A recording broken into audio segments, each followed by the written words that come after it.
Hey guys, what is up? It is me, Pagey, here once again with another video on Legends of Tomorrow Season 4, and this is going to be my review for the finale for this season, otherwise known as Episode 22, otherwise known as simply Hey World, or Hey World. Hey, comma, World. Anyway. So obviously, if you've not watched the episode, go watch it because there's spoilers and some pretty spoilery stuff happens at the end, so yeah, some pretty big stuff to talk about. And yeah, if you're going to enjoy the video, be sure to drop a like on it. Let me know in the comments section down below your various thoughts and opinions on the episode.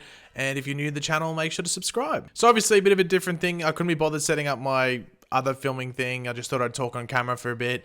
Just make it a bit easier, you know, it's Legends, just a bit easier, you know, it's an easygoing show. But essentially, last episode leading into this episode, we see Nora Dark become the fairy godmother, getting sort of duped by Tabitha. We see Constantine sort of get duped over the Astra deal, even though it sort of gets resolved this episode. But then also, there's another spanner in the works there afterwards. We also see the monsters end up getting, like, you know, put onto the Wave Rider to save them. And then we also see younger Zari. We admitted young Zari last episode. And older Zari leaves the egg there. Young Zari gets the egg. And what happens? The egg hatches right as the episode ends. But obviously with Legends this season, I did stop reviewing it after like episode 10 or 11 just because I wasn't liking where it was going. It sort of fell down in quality in my opinion post the mid-season. People were complaining in the first half of the season about it. I was still enjoying it. I could recognize some of the errors, but I was enjoying it for the most part. But I just felt like it wasn't living up to what it should be post the mid-season, and I wasn't going to sit here and review a show that I wasn't enjoying that much. But I did say I would review the finale, and I'm here to review the finale, and I liked it, but we'll talk about it more in detail. Now, we do start off the episode by sort of seeing the aftermath from last episode, where we have like the Legends sort of dealing with the monsters on the Wave Rider, which was fairly comedic. Pretty simple as well, just general monster issues. But we do get to see Nora arrive in hell, and I thought they might have spent more time on this, but she gets like instantly dragged to Constantine, which I was like, I was fine with. We do see Constantine getting tortured, which they did sort of tease at the end of last episode when that guy walks in with a big knife, so he was getting tortured. There might have been like a deleted scene here or something. It felt a bit weird, like there maybe was meant to be something in between, but yeah, Nora appears, saves Constantine, and they're off to get Ray. So that's their sort of like little mission for the episode. But one of the bigger parts in this episode, which I didn't think was going to be that big and that important, but it ended up being fairly important, was young Zari at her playground, I guess you could say. I don't know if it was at school or just a playground.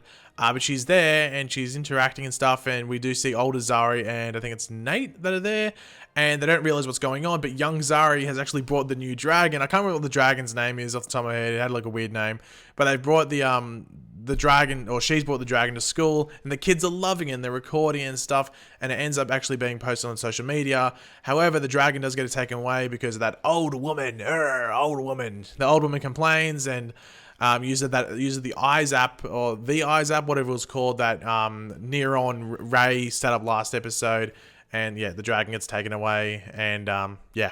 But that isn't really the thing that causes all the commotion in the world or planet Earth. It is actually something at DC where we see Neron have that summit hearing in Washington DC, and Charlie is posing, or they've made Charlie into like the head person there, and Tabitha actually turns her into Tagamo. I think that's the octopus's big octopus thing from earlier in the season. I think it was Tagamo.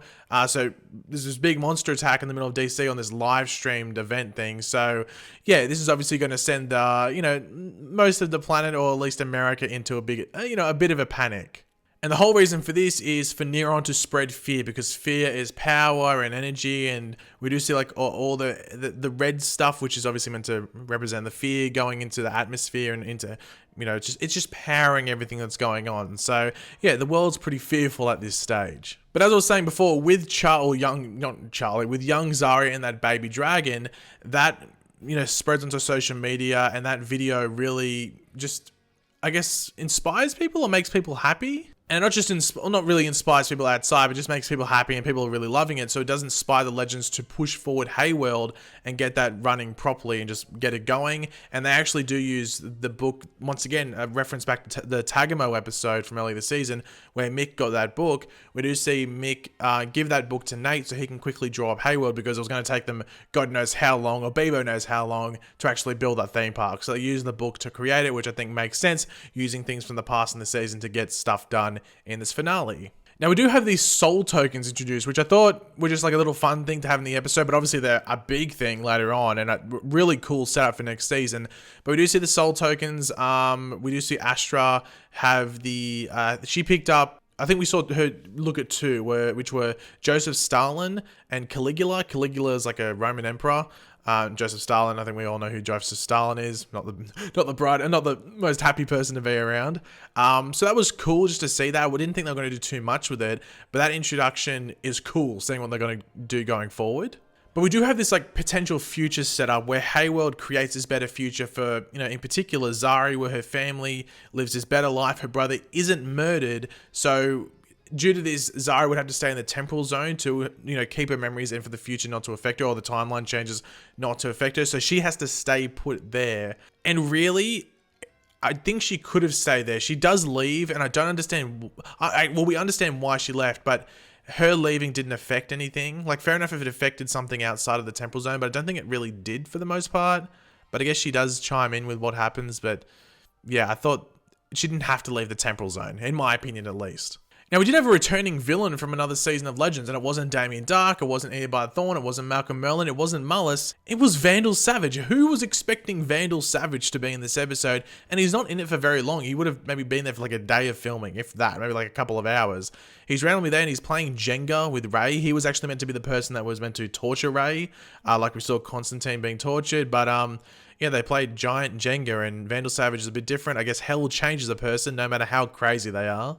Now, something that we saw like a while ago in like the mid-season trailer for this season was Sarah dressed up as Supergirl, Nate dressed up as Green Arrow, and Gary dressed up as the Flash, and that's like their promo for Hayward, because Hayward's like this, it's not just for magical creatures and stuff like that, it's also like a superhero thing, and when kids come, they do dress up as superheroes, which I thought was cool. When we actually go to Hayward, which we'll talk about now, when we actually go to Hayward, it's like the Heroes vs. Monsters sort of event, but all the kids were dressed up as like Supergirl, Green Arrow, Flash. I think there were some others, they were like the main ones. So obviously it's like Supergirl, Green Arrow, Flash were like the ones that they dressed up as the most. There might have been some others, but I thought that was nice. Just like, the kids dressed up. I thought that was pretty cool. But the Heroes vs. Monsters thing, it was intentionally meant to be cringy. I thought it was actually pretty funny, but the Monitor was there, which was pretty random, and he's just shaking his head. Like, he's probably obviously come to here to go, okay, time to recruit some heroes for this massive mission I have to take down the Anti-Monitor.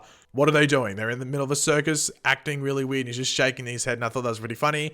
Do see him eating popcorn, but he's like resting the popcorn in his big Book of Destiny. Anyway, I was gonna say, would that be there still? Anyway, people wondering the Monitor, I think this was reshoots, so if you see him, he's in the exact same spot every single time. So I think LaMonica Garrett, who plays the Monitor, literally filmed those scenes when they were filming like the Arrow and Supergirl finales, because Legends wrapped like 2 months, 3 months before the other shows did. So I didn't really expect him to have to actually interact with Legends, because I was pretty sure they were reshoots that he just did by himself with a couple of extras around him when he was there to film Supergirl and Arrow. So it was cool to have him in there, just so he's in every finale. Oh no, he wasn't in Flash, I guess, but he's in most of the finales for this season. But yeah, I wasn't really expecting him to do much, but they did play his theme, which I thought was pretty cool, and I guess it was just cool to have the Monitor there. Now we do have Tabitha, or like the former fairy godmother, versing the Legends along with the dragon. Yeah, it was just okay. It wasn't anything special, but we do see the dragon end up eating Tabitha, which I thought was just deserved. It's like, cop that, and the dragon does return to its little baby form, and we do see young Zari go after it. I am interested to see, and this could be something next season, is whether that dragon and the younger Zari are like they're connected in the future as well. So Zari could come back next season, but she's with that dragon. That'd be pretty interesting. Keep that in mind, because she runs after that dragon, which is now a baby again, so they might grow up together. So keep that in mind. But we do see Neron begin to unleash hell, and this causes like Constantine to go up to him, and Neron thinks he's killed Constantine, but joke's on you, Neron, you actually just killed Nate, disguised as Constantine, which obviously breaks that contract that was made with Ray and everything like that. So Neron is let out of Ray's body. He's gone, and this allows Constantine to use the soul token to revive Ray and bring him back to life. But obviously Nate's dead. We do see actually a really nice conversation with his dad. I thought it was nice that we got like a last proper conversation between those two, where Nate's dad was like proud of him and everything like that. That's actually a really nice moment. But then we see the power of love I guess, bring back Nate through song. They said it was like a James Taylor song. I wish they'd chosen a better song. I don't think it worked that well. Maybe it's just me. I wasn't the biggest fan of the song. They could have chosen a better one. But Nate's revived. It was weird. I don't know if that was the best way to go about it. It felt really weird, but it's Legends. It's just a weird show. But as I said, Zari does leave the temporal zone. She goes to this moment, so the future actually starts to change her. And Nate is hugging her when this whole thing changes, and he's still hugging someone when it changes, but it's actually Zari's brother. He's there, has like the wrist sort of thing with the totem on it. And he's actually a part of the Legends. When they're walking off, like, he's actually a part of the Legends. So I'm guessing he's going to be in the thing next season. But as I said, Zari did have that dragon. You know, young Zari, sorry, chases after the dragon. So we just have to assume, I guess, that she reconnects with the dragon. And that's her next season. So we'll still get Tala Ash back as Zari, but she'll be the same, you know, same age, obviously, but with that dragon? Maybe? I don't know. I have to wait and see. I'm interested to see what they do. But the episode ends off with a really cool cliffhanger, and it really gets me excited for what they're going to do next season, because it's pretty crazy and it can get pretty damn dark as well. So Astra goes in to cash out, if you want to call these soul tokens, or redeem the soul tokens, and there's heaps there. So I've written some of them down, like 3 of them down. There was Genghis Khan, obviously, I'm sure we all know who Genghis Khan is, Charles Manson and John Wayne Gacy, 2 serial killers. That's gonna be pretty crazy. What happens there? John Wayne Gacy is like a killer clown. You know, Pogo. Is it Pogo or Bogo or Bobo or Mogo or Flogo? Whatever his name was, the killer clown. So I'm interested to see what they do next season. That's gonna be pretty crazy if we have like all these serial killers and just like mad conquerors and everything like that. There was, as I said, Caligula and Stalin. She took as well. So it's gonna be interesting to see what they do next season. This season overall, I actually enjoy this finale for the most part. There's some silly parts, but it's Legends. I know you shouldn't say, oh, it's Legends, so it gets by on it, but we've enjoyed stuff in the past, so it's been silly. So yeah, the biggest issue with this season, I just don't think they knew what they wanted to be. What did they want to be? This like supernatural-esque show? Do they want to be a comedy? Do they want to be what they were before? They need to go back to what like the season 2 and 3 stuff had, where they had a good blend of comedy as well as superhero stuff and time travel. They need to go back with that. This season, I don't think it wasn't terrible. It was below average. It was below average. It had some good moments, but I think overall it was just a below average season that they really need to look back on and listen to what people say about the show. They need to listen to what people have to say about the show. Otherwise, you know, people aren't going to enjoy it. I think next season is going to be Legends last season, and if this is the setup for like some crazy last season with all these like serial killers and mad conquerors and dictators and stuff, it could be pretty damn cool, and I'm interested to see what they do. And obviously the future should be changed as well due to what happened here. If Zari's not there, what else, you know, doesn't happen as well? Like, did certain things Zari did while she's on Legends not happen, or did her brother do them anyway? So it's going to be interesting. But overall, this finale was decent. It wasn't amazing, but you know, I enjoyed it for the most part. Just this season as a whole was a bit below average. But yeah, guys, thanks for watching. Hopefully you enjoyed the video. If you did, it'd be awesome. You could drop a like on it to show support. Let me know in the comments section down below what your, various opinions about this finale. Did you like it? Did you hate it? What were your thoughts about the overall season?